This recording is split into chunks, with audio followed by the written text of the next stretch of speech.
Ya, vamos a continuar con la parte de la laparoscopía para hablar un poquito sobre lo que es un poco de la historia o cómo fue surgiendo la laparoscopía, ¿no? En realidad es algo que viene desarrollándose hace bastante tiempo, pero como práctica en sí se viene realizando desde el siglo XX y tuvo una expansión en la década de los 80, ¿no? Ahí fue cuando se empezó a desarrollar más las cirugías laparoscópicas y se fue ampliando su uso en diferentes especialidades. Ahora, la creación de esta cirugía laparoscópica no es netamente a partir de cirugía, ¿no? O de cirujanos, ¿no? Sino es un conjunto, es un esfuerzo en conjunto de varias especialidades, de ginecología, de urología, por ahí también ha tenido que ver algún médico internista, ¿no? Pero fue algo en conjunto, no es que a alguien se le ocurrió y solamente esta persona lo hizo, no. Fueron cosas que se fueron uniendo y que finalmente se ha podido unificar en lo que es la cirugía laparoscópica, ¿no? Y bueno, ya sabemos que tiene una ventaja en lo que es la recuperación y actualmente ya tiene pues gran aceptación, ¿no? Al inicio, pues no, como cualquier procedimiento novedoso, pues siempre tiene sus retractores, ¿no? Pero en la actualidad ya tiene una buena aceptación. Entonces, el nombre laparoscopía viene pues de estas raíces, ¿no? De láparos, que es abdomen, y escopein, que es de ver o examinar. Entonces, en la antigüedad se utilizaban tubos para poder hacer algunos procedimientos, como administrar nutrientes a los pacientes o como para colocar enemas. Entonces, eran tubos que se utilizaban para tratamiento. Se fueron percatando de que estos tubos también se podían utilizar no solo para dar tratamiento, sino también para explorar. Y eso fue lo que se empezó a hacer. ¿No? Viene desde Hipócrates estas primeras descripciones de tubos con fines diagnósticos, ¿no? Por ahí también algunas referencias acerca de exploraciones con espejos, pero no estaba todavía muy desarrollado.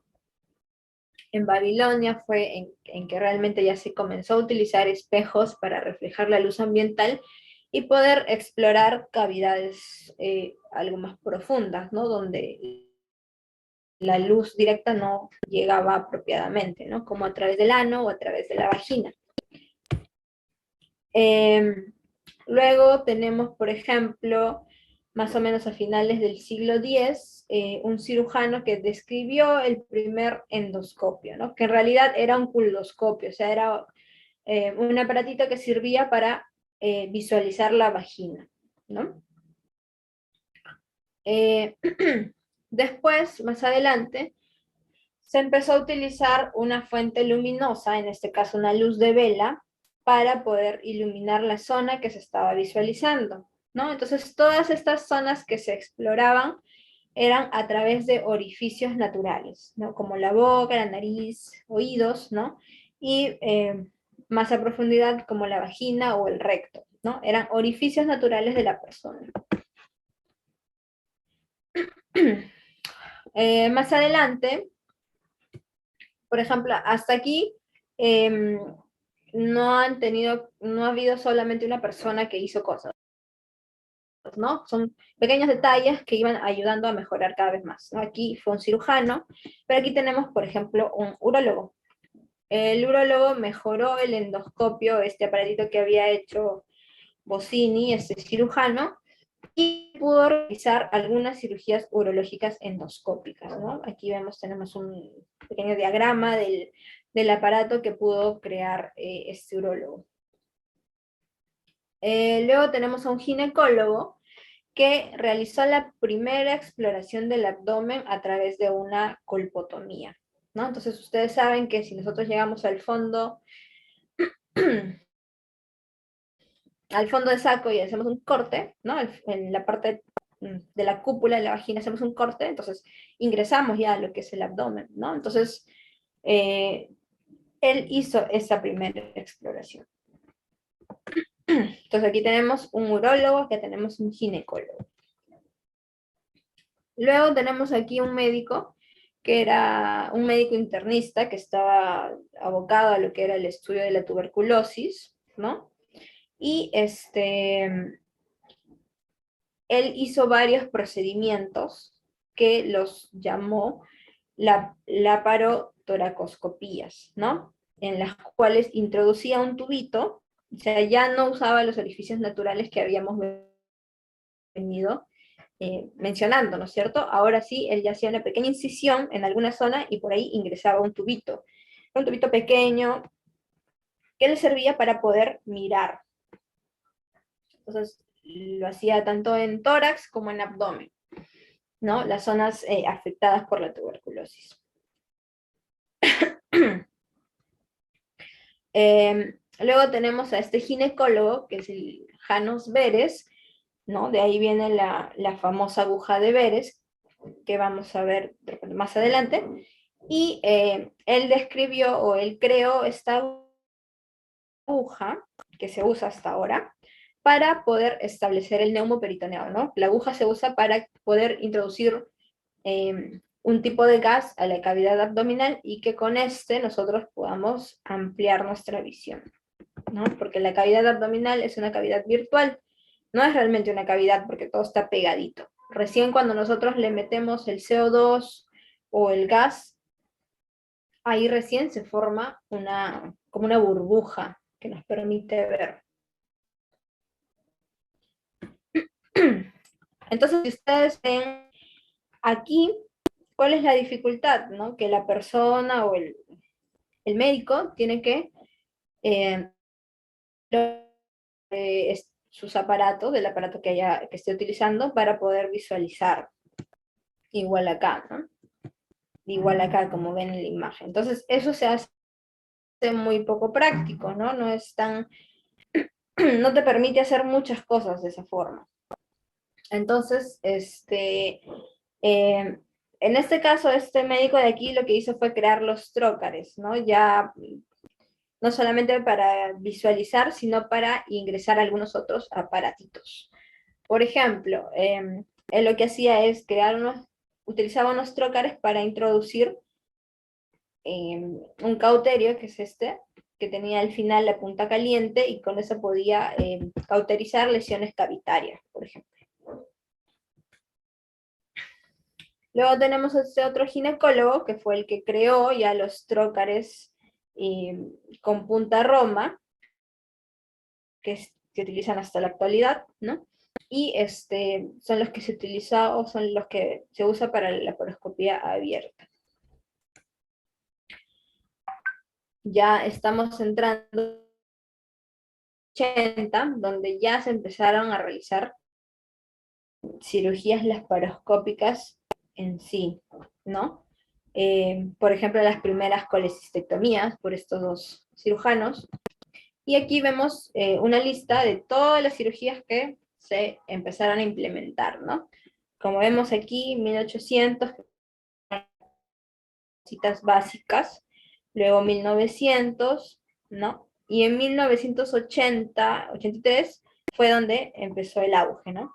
Ahí se empezaron a hacer diferentes tipos de procedimientos, ¿no? Por ejemplo, la colecistectomía, la esofaguectomía, 1989, la fundoplicatura, miren, 1991, ¿no? ¿Cuántos años han pasado? En realidad, 30 años aproximadamente, ¿no? Que no es mucho en realidad. Entonces, como ven, es algo reciente, pero que ha tenido una evolución bastante rápida y favorable.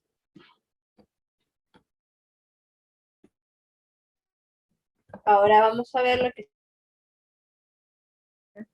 lo que es la laparoscopía. Entonces, son los componentes básicos, ¿no? Lo que deben haber.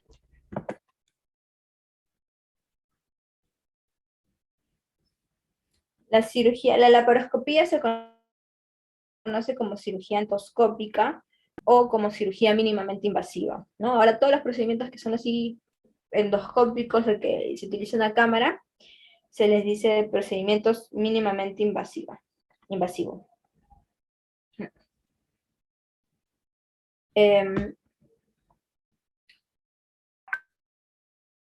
Procedimientos es que son dependientes de tecnología, ¿no? O sea, si falla algo de la parte tecnológica, yo ya no puedo realizar o completar el procedimiento, ¿no? Tengo que convertirlo a una cirugía abierta. Que son altamente instrumentalizados porque se utilizan bastantes instrumentos, ¿no? Todo a través de estos aparatos. Y lo ideal es siempre hacer una comprobación preoperatoria. O sea, antes de yo empezar mi procedimiento, debo cerciorarme que los aparatos estén en óptimas condiciones.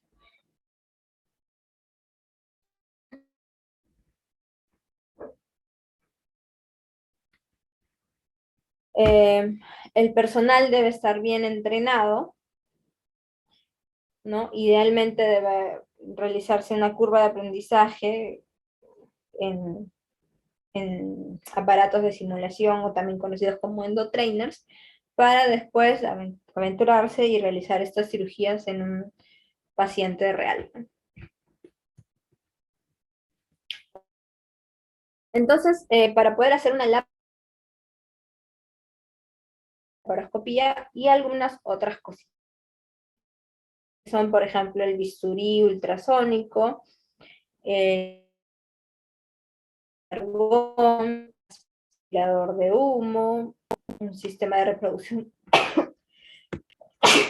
perdón, un sistema de reproducción de imágenes, y lo que es básico en la torre de laparoscopía es el monitor, el neumoinsuflador, o sea, de aquí sale el CO2, la videocámara y la fuente de luz. ¿Ya? Si uno de estos me falta, no puedo hacer mi cirugía.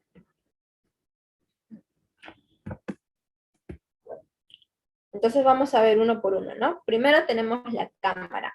La cámara vendría a ser la que está aquí, ¿no? Esta es la videocámara, es como el equipo que viene a ser este de aquí, ¿no? Es el procesador de video, en realidad. Lo que está localizado en la torre en sí, esto de aquí, es el procesador de video. Este procesador de video va a estar conectado, esto es lo que se conecta, ¿no? Luego le sigue este cable y esto va, en el otro extremo va a estar la cámara en sí. Esto vendría a ser la cámara, lo que está aquí, esto o esto. Antes lo que se tenía era un solo filtro de color, ¿no? Entonces seleccionaban la longitud de onda de uno de los tres colores primarios y eso era lo que te mostraba. Pero obviamente las cosas fueron evolucionando y en la actualidad ya se utiliza un sistema de prismas que te ayudan a dividir la luz y te pueden mostrar los tres colores primarios o una mezcla de los tres colores primarios y te dan pues una imagen más real, ¿no? Entonces ahora se usa así, con el sistema óptico de prismas, ¿no? Con los tres colores primarios. Entonces, esta cámara tiene aquí algunos botoncitos que vendrían a ser estos de acá. Son unos controles que me dan lo que es el foco. El foco te permite aumentar o disminuir la profundidad de campo y ves con mayor nitidez algunos objetos que están cercanos o lejanos, ¿no? El otro botón te ayuda para hacer el balance de blancos. A veces cuando tú pones la imagen, vas a ver una pantalla roja, ¿no? Entonces se le tiene que dar el balance de blancos y esto ajusta automáticamente el tono y hace que los colores se muestren más reales. Luego tenemos otro botoncito que es para hacer el zoom, o sea, lo presionan y le dan zoom a la imagen, es para ver más de cerca de repente, sin necesidad de acercar la cámara, ¿no?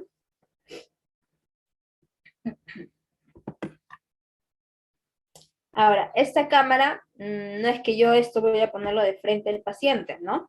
Yo tengo que conectarlo primero a esto de aquí, que es una óptica. Entonces, la cámara yo la conecto aquí.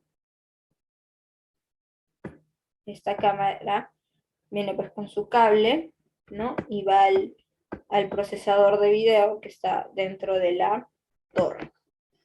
Entonces, esta óptica va a estar compuesta por unos lentes cilíndricos que vienen a ser estos. Es similar a los espejos que habían investigado pues, antes, ¿no es cierto? Así igualitos se usan estos lentes cilíndricos, ¿no? Ayudan a transmitir la imagen a través de toda esta óptica, ¿no? Si yo no tuviera esto, pues tendría que tener algo, un tubito más pequeño para yo poder visualizar. En cambio, yo necesito algo más largo para poder alejarme. Por eso se usan esos lentes.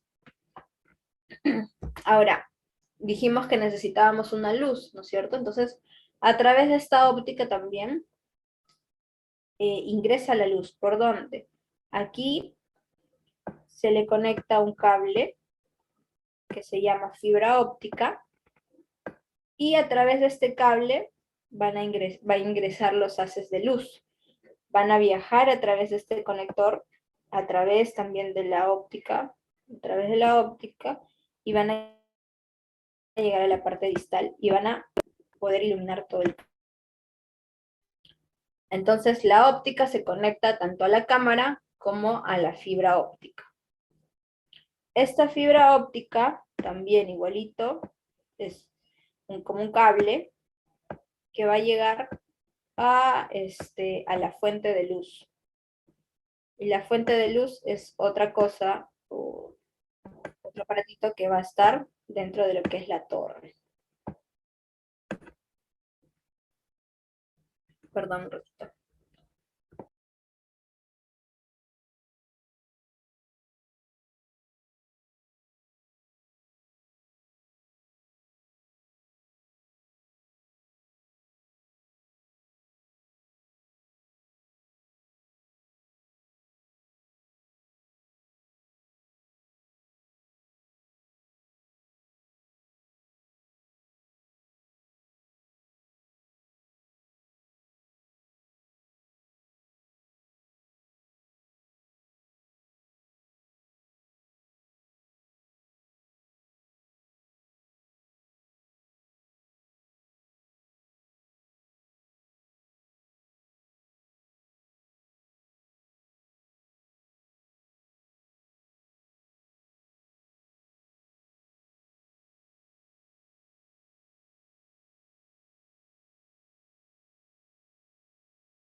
Ya, perdón. Entonces, ahora la óptica es muy importante, ¿no? Porque, ¿qué pasa si la óptica se me cae al suelo?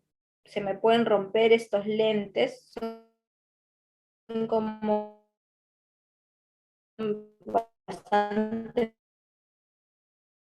se rompen, yo cuando vea la imagen aquí en mi monitor, aquí va a estar mi monitor, yo la imagen la voy a ver toda fragmentada, ¿no? Voy a ver aquí unas grietas en la imagen.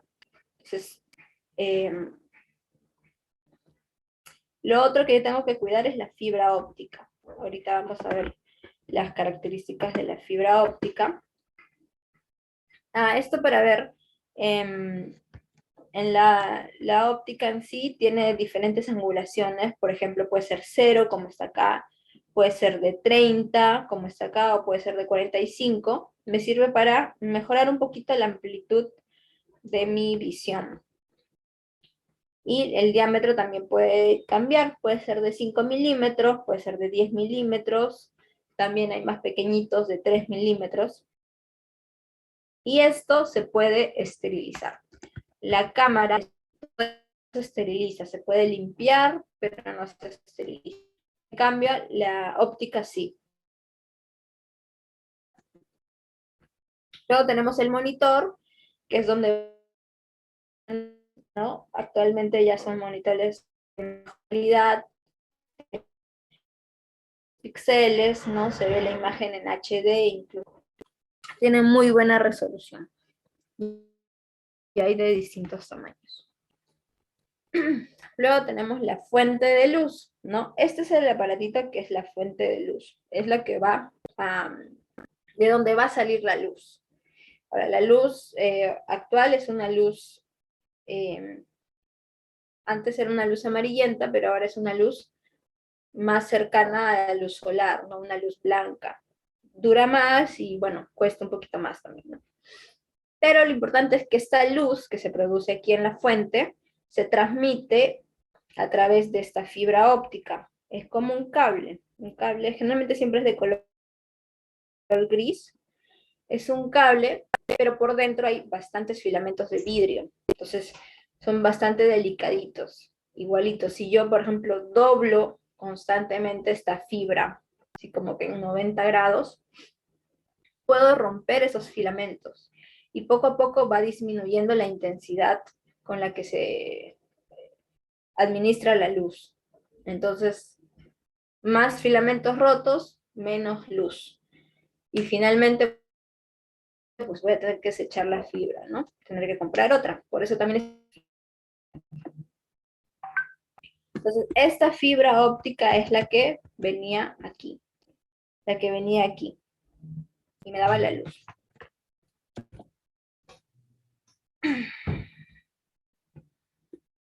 Luego tenemos el insuflador. El insuflador, regresamos a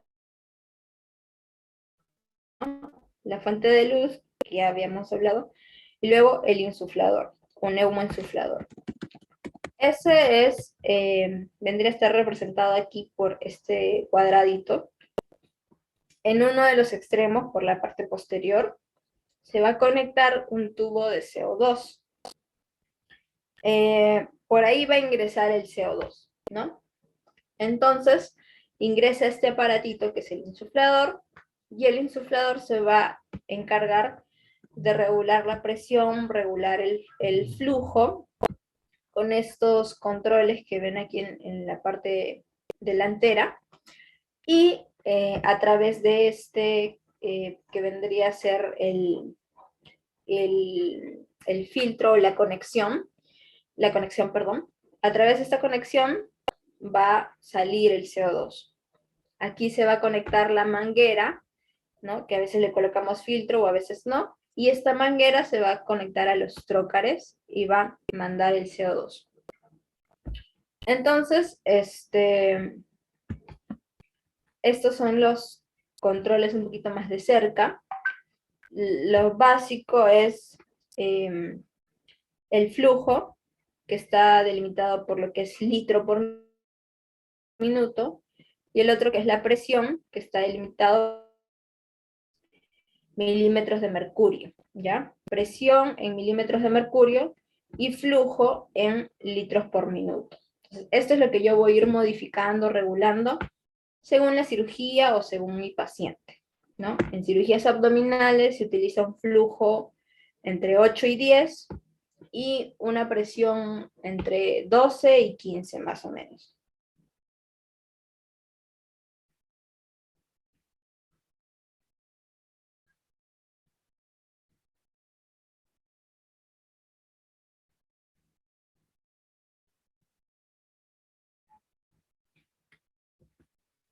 Ya, perdón. Entonces, eso es lo importante de este insuflador.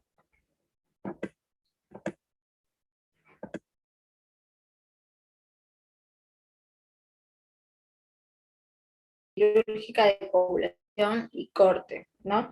Esta unidad va a encargarse, es este aparatito de aquí. Esto ya no pertenece a la torre, es una de las cosas anexas. Aquí vamos a encontrar lo que es la energía bipolar, y también podemos aquí tónica, ¿ya?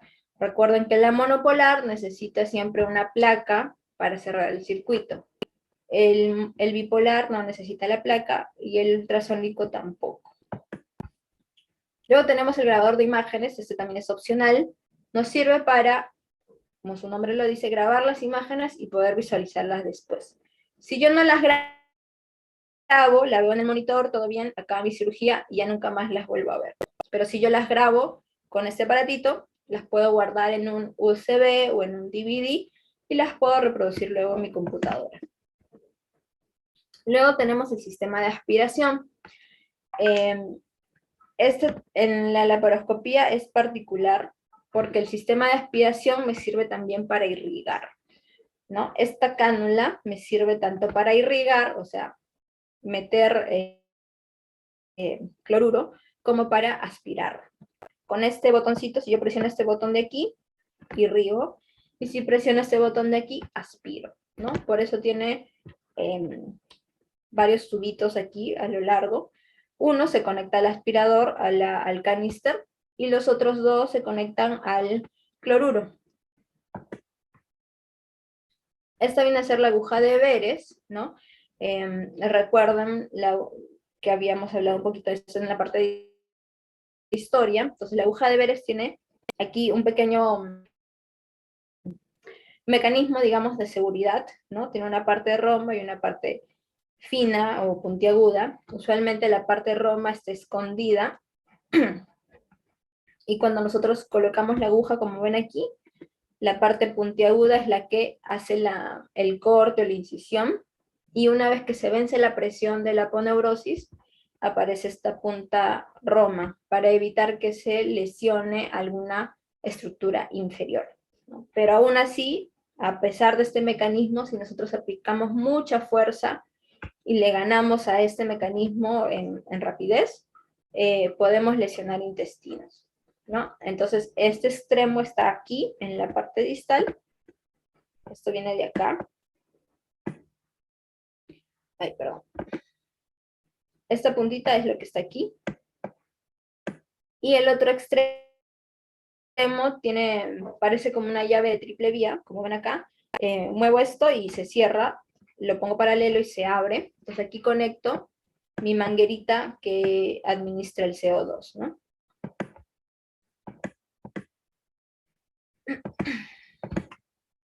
Luego tengo los trócares. Los trócares pueden ser de metal, como ven aquí, o pueden ser descartables de plástico. Siempre tienen una manga o canal de trabajo y un punzón. El punzón es realmente el que va a ser el orificio. Una vez que ya yo hice el orificio, ingresé a cavidad, retiro el punzón y se queda la manga. ¿Ok? Entonces el punzón puede tener diferentes puntas, afiladas, romas.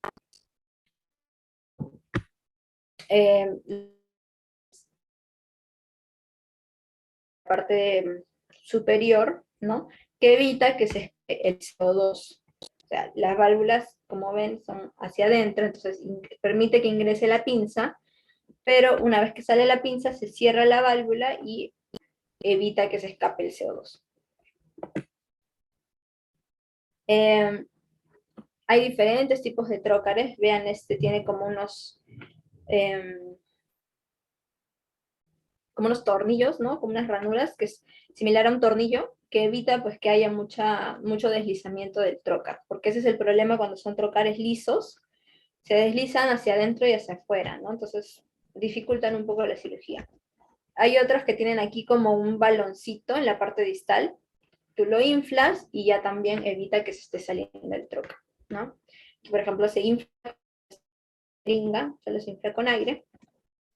Y ahora vamos a ver el material exacto que se utiliza en la laparoscopía, ¿no? Las pinzas tienen diferentes diámetros, pueden ser 3 milímetros, 5 milímetros, 10 milímetros, dependiendo del tamaño del trocar, ¿no? Si mi trocar es de 5 milímetros, entonces yo tengo que usar una pinza de 5 milímetros.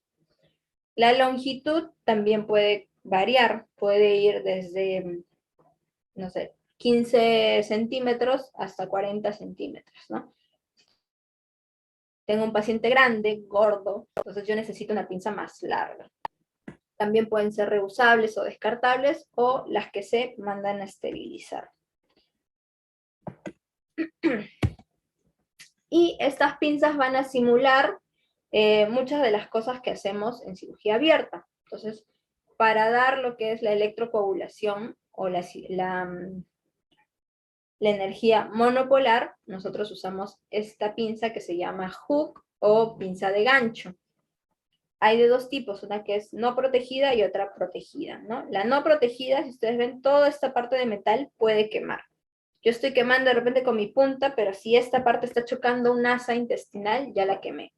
Entonces, por eso se prefiere utilizar así, protegidas, ¿no? Porque hay menos riesgo de que haya daño alrededor. Ahora, cuando usamos energía monopolar, así yo esté trabajando, no sé, en el punto A, todo lo que está alrededor puede transmitir calor y se puede quemar si yo aplico mucho calor. Entonces, eh, por eso siempre es bueno utilizar esta energía de modo pausado, ¿no? No continuo, sino pausado, como que con toques. A diferencia de la energía bipolar y de la energía ultrasónica, que hay menos daño alrededor, ¿no? La que causa menos daño es la ultrasónica, que es el bisturí armónico. Solamente quema el tejido que tú estás tocando. El bipolar, igual, el que tú estás tocando y un poquito alrededor. Pero el monopolar, sí, alrededor. Si ustedes entran a una cirugía y tocan alrededor de lo que se ha quemado con el monopolar, van a sentir caliente. Luego tenemos las pinzas graspers. Hay diferentes tipos conforme a la parte distal de la pinza, pero su función es sujetar los tejidos, básicamente, ¿no? Sujetar y traccionar los tejidos. Hay puntiagudos, hay rectos, curvos, fenestrados. En teoría se dicen que son atraumáticas, pero igual, si yo aprieto algo con mucha fuerza, puedo lesionar, ¿no? La menos traumática es esta, la fenestrada. Esta es la más clara. En teoría, todas son atraumáticas, en teoría. Estas de acá, ¿no? Estas de la imagen. Pero si vemos estas de acá, tienen unos dientecitos, ¿no? Aquí hay una como serrucho y acá hay una que se parece a una Alice incluso, ¿no? Estas, a pesar de que tienen dientecitos, en teoría son atraumáticas. Pero, como les digo, si uno presiona con bastante fuerza, puedo lesionar, ¿no? Entonces, si yo voy a coger intestino, por ejemplo, prefiero cogerla con la fenestrada o con esta que es medio recta. Las otras, por ejemplo, si yo voy a coger, no sé, vesícula, ya, esta grasper me da un buen agarre para la vesícula. Si yo la cojo la vesícula con esta, se me va a soltar a cada rato. Entonces, esa es la diferencia, ¿no? Algunas agarran más fuerte que otras. Las que tienen dientecitos agarran más fuerte. Luego tengo lo que es la pinza Maryland, la de aquí. La pinza Maryland, la parte distal, es igual a una pinza mosquito, ¿no? Tiene esa forma en las ramitas, ven acá. Le voy a dar un poquito de zoom. Ya. Como una mosquito, ¿no? Pero en la laparoscopía se le llama Maryland. Me sirve también para coger pero básicamente para disecar, para separar estructuras. Luego tengo la Mixter, que es igual a la de la cirugía abierta, ¿no? ¿De acuerdo? Que tiene la forma de un codo, igualita. Tengo la Mixter laparoscópica, que su función es la misma. Luego tengo, aquí se han equivocado en el nombre, en realidad esta es la Babcock. ¿Se acuerdan la Babcock, una canastilla? Esta es la Babcock laparoscópica. Igual, la misma función, traccionar o coger alguna estructura. Aquí atrás tenemos la misma, la Babcock, ¿no? Vean aquí cómo está traccionando el estómago. Ya saben que son atraumáticas. Y me ayuda para sujetar, ¿no? Aquí sí no tenemos mayo, metsemol, no. Solo tijeras que pueden tener diferentes tamaños las ramas y pueden ser curvas o pueden ser rectas. ¿Cuándo voy a usar una u otra? Depende del tejido que yo voy a cortar. Pero su función es cortar. Y tienen una peculiaridad. Por ejemplo, ya tienen aquí un pequeño adaptador, mi corriente monopolar, ¿no?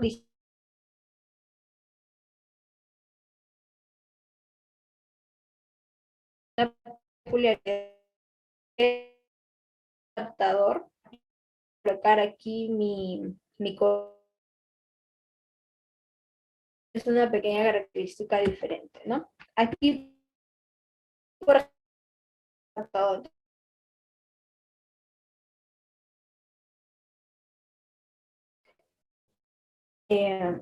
no todas, bueno, depende del fabricante, tiene el pequeño adaptador que yo lo conecto y puedo coagular mientras voy cortando. Entonces acá tenemos las tijeras, ¿no? Recta, curva, el hook, las grasper. Tenemos otras cositas que se pueden utilizar como una bolsa extractor.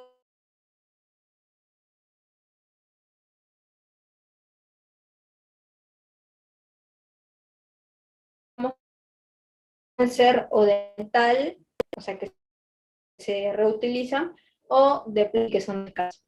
Pero el portaagujas solo es de metal. No existe portaagujas descartable o desechable, ¿ya? Y la función es igual, la misma que en cirugía abierta. Se utiliza para coger la aguja y poder hacer puntos de sutura. La parte de las ramitas es idéntico a las que los portaagujas de cirugía abierta, ¿no? Tenemos la succión y irrigación que ya les había mencionado, que es a través de la misma cánula, que vendría a ser esta, yo irrigo y aspiro. Todo lo que aspiro se va a juntar en este canister, ¿no? Que es descartable. Luego tengo la clipadora, también es muy característica para colocar clips de titanio, ¿no? Esta es la clipadora y aquí dentro tiene el clip de titanio. El clip de titanio me sirve para ocluir vasos y también ocluir el conducto cístico, ¿no? Se utiliza mucho en cirugía de colecistectomías. Luego tenemos la pinza extractora o de cocodrilo. Aquí hay dos pinzas, ¿ya? Esta pinza de acá es la pinza Alice. ¿Se acuerdan la Alice de cirugía abierta? Igualita es en cirugía laparoscópica, tiene la misma forma.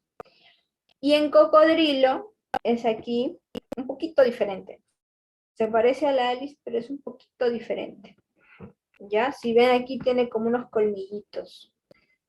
¿Ya? Entonces es una pinza cocodrilo. Luego tenemos el bajanudos, que es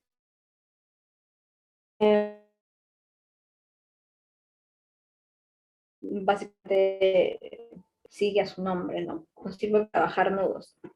A través de, es como un tubito, a través del tubito pasamos el loop, que ya tiene aquí un nudo preformado en la parte de la punta, tiene un nudo, entonces ese tubito me sirve para ajustar ese nudo en la base de lo que yo quiera ligar, ¿no?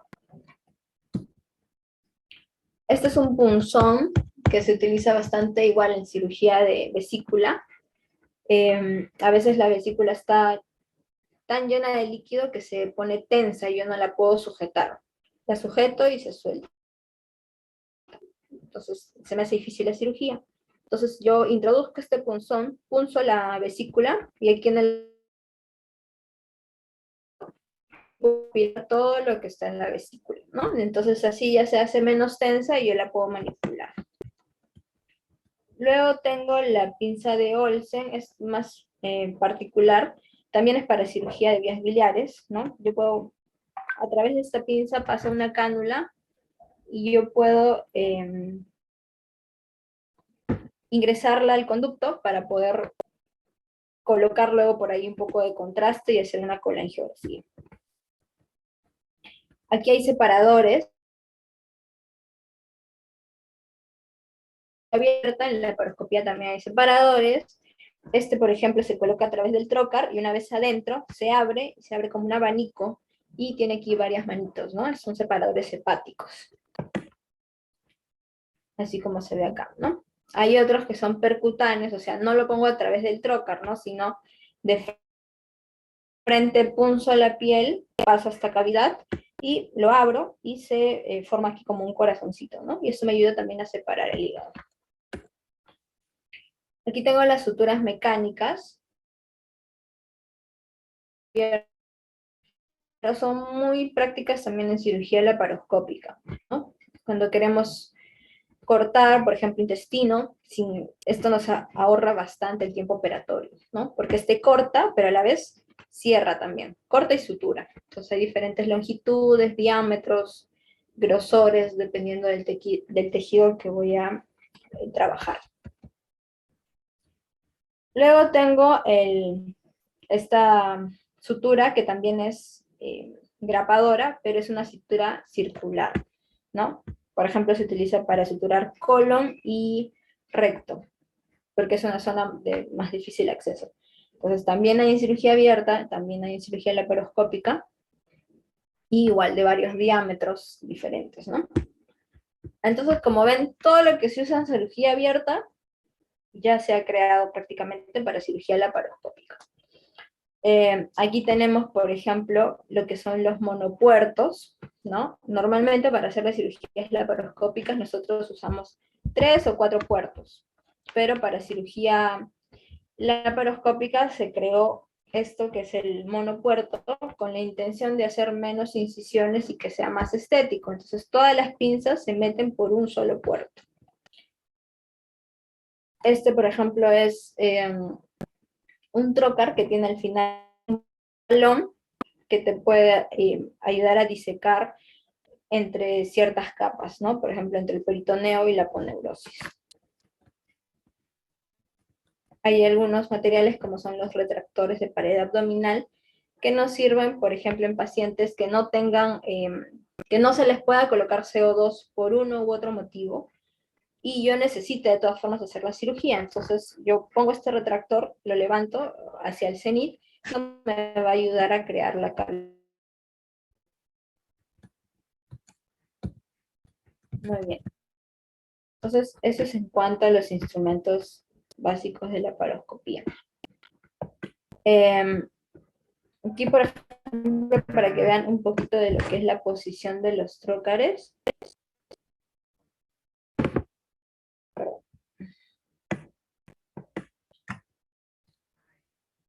Entonces, yo puedo colocar, primero hago una pequeña incisión en mi ombligo, levanto lo que es la piel, tracciono con alguna de las pinzas de prensión o tracción, por ejemplo, esta me parece que es una Alice, y introduzco mi aguja de Beres.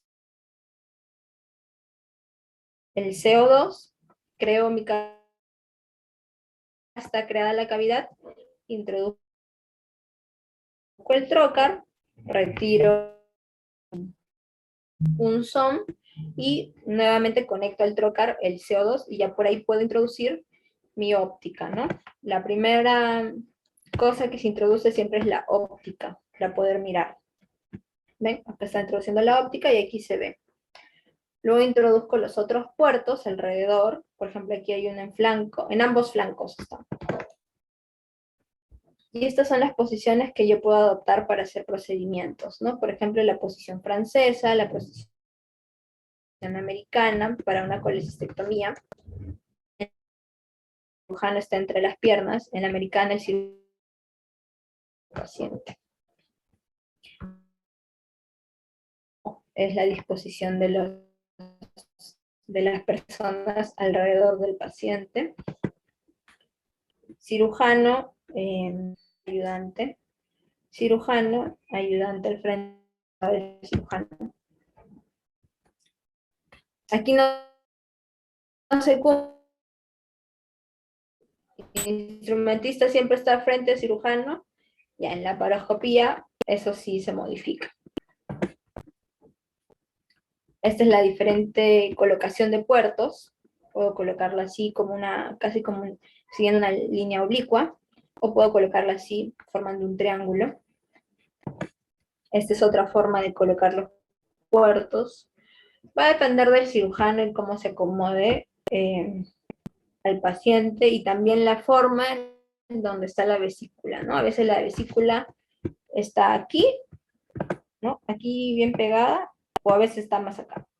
Por ejemplo, ¿no? Siendo exagerados. Entonces, todo va a depender de eso también.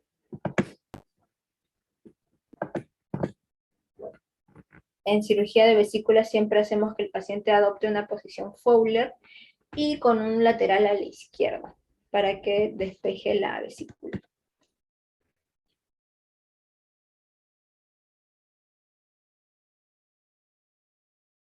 La cabeza va para abajo.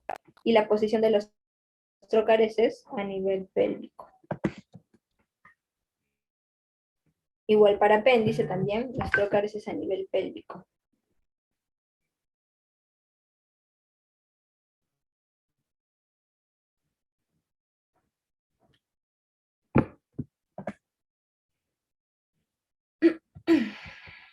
Y este es cómo se ve lo del puerto único, ¿no?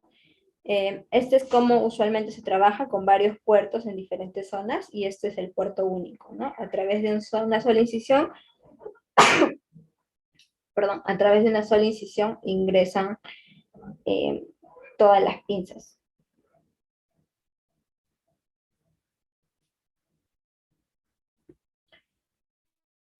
Y así es como se ve también, ¿no? Así es como se ve ya colocado. Y esos son los puertos, ¿no? Casi todas las cirugías.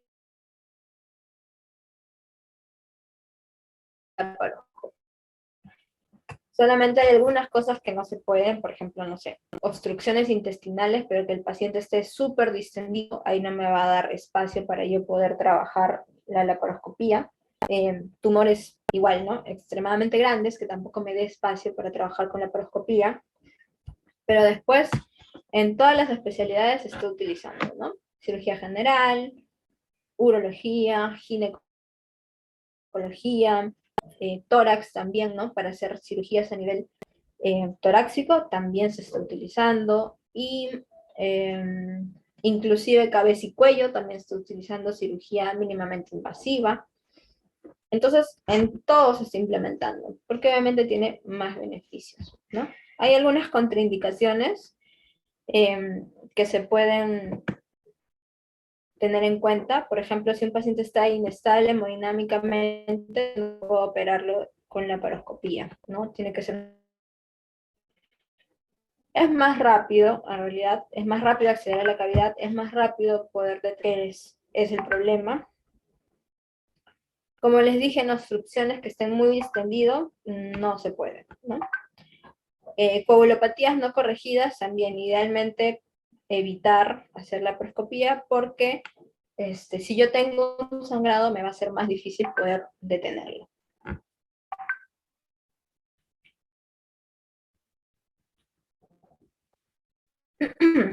eh, Enfermedad cardiopulmonar severa, ¿por qué? Porque la creación de la cavidad real en el abdomen me va a hacer aumentar la presión abdominal, y por lo tanto la presión pulmonar debe disminuir, ¿no? Entonces, si yo tengo una hipertensión pulmonar, por ejemplo, problemas, entonces en ellos no se puede hacer. Y sí, también tampoco deberíamos utilizar ese tipo de cirugías porque nos puede provocar una mayor infección, ¿no? O una complicación como una fasciitis. Procedimientos abdominales múltiples previos, esto es medio relativo porque, ¿por qué se dice que no, no? Porque generalmente a más procedimientos de episiotomías, en teoría formas más adherencias, ¿no? Pero esto no necesariamente es cierto. Va a depender de cada paciente y pues de cuál fue la cirugía también, ¿no? Por ejemplo, si son pacientes que tuvieron peritonitis varias veces, entonces, bueno, ahí sí, ¿no? Va a ser bien difícil. Pero